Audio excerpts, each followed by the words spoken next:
Hello guys, andito po tayo ngayon sa Hong Kong, dito sa Blackman, kung saan po nakatambay ang mga OFW tuwing day off.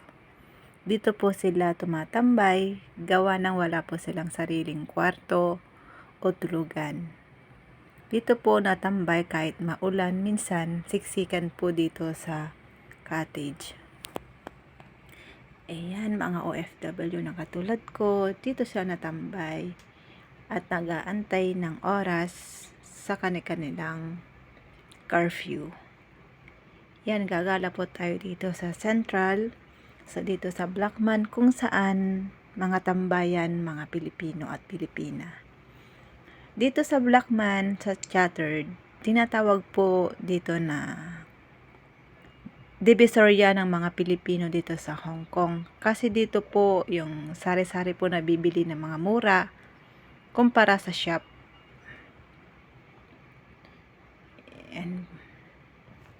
Yan, maglilipot po tayo mga guys para makita po natin kung makita po natin yung mga pwesto ng mga OFW dito sa Hong Kong, kung saan kami po natambay. Ayan. Ang daming mga OFW dito sa Hong Kong, no?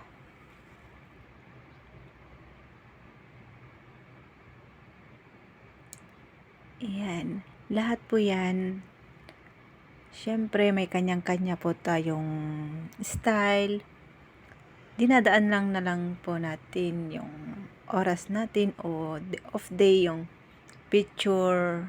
Syempre magpaganda ka naman kasi sa loob ng 7 days, minsan ka lang naman na magbihis ng maganda. Kasi bilang OFW, yung suot namin kumpara sa Pilipinas ay mas maganda sa Pilipinas ang sinusuot. Kasi dito, kahit maganda yung suot mo, pawis-pawis ka rin lang naman kasi hinahabol yung oras na magtrabaho. Ay, malikot lang siya guys, pasensya na.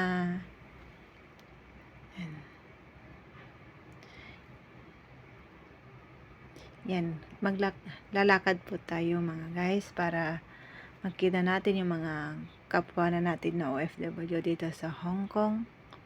Ayan.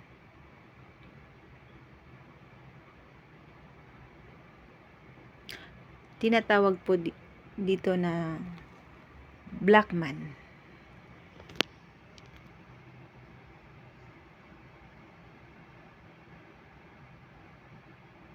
Yan, pupunta tayo sa kabila kung saan nakatambay yung mga ibang OFW.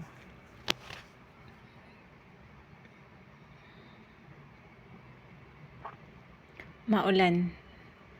Tumila ng ulan kaya nagsilabasan ng mga kunyang. Yung kunyang ang tawag nila dito, yung mga inchik eh.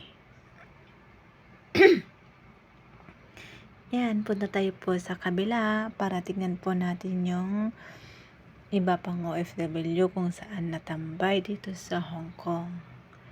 Yan, konti ang tumatambay ngayon kasi maulan, gawa ng maulan. Dito yung sinasabi nilang Chattered. Ayan. Yan, mga Pilipino din mga yan. Pilipino. Dito rin natambay mga Pilipino na may mga group organization na yan. Dito kadalasan yung may mga nag-aaway na Pilipino, Pilipina, gawa ng syempre may mga pinag-aagawan, marites lang.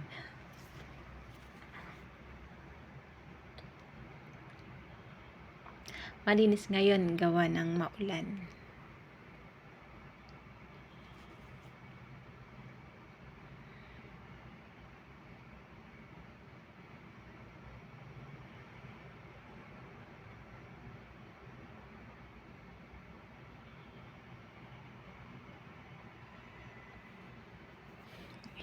Yan, kadalasan po dito kami natambay. Ayan.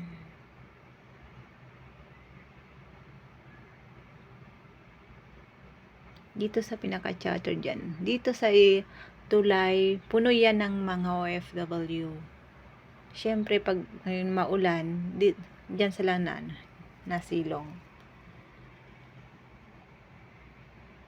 Yan, lakad po tayo guys.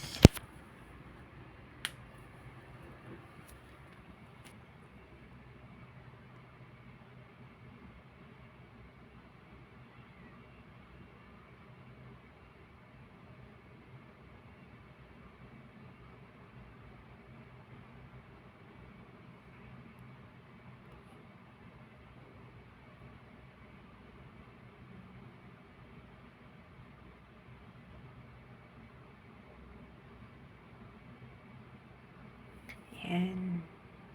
Daming tao dito sa Blackman.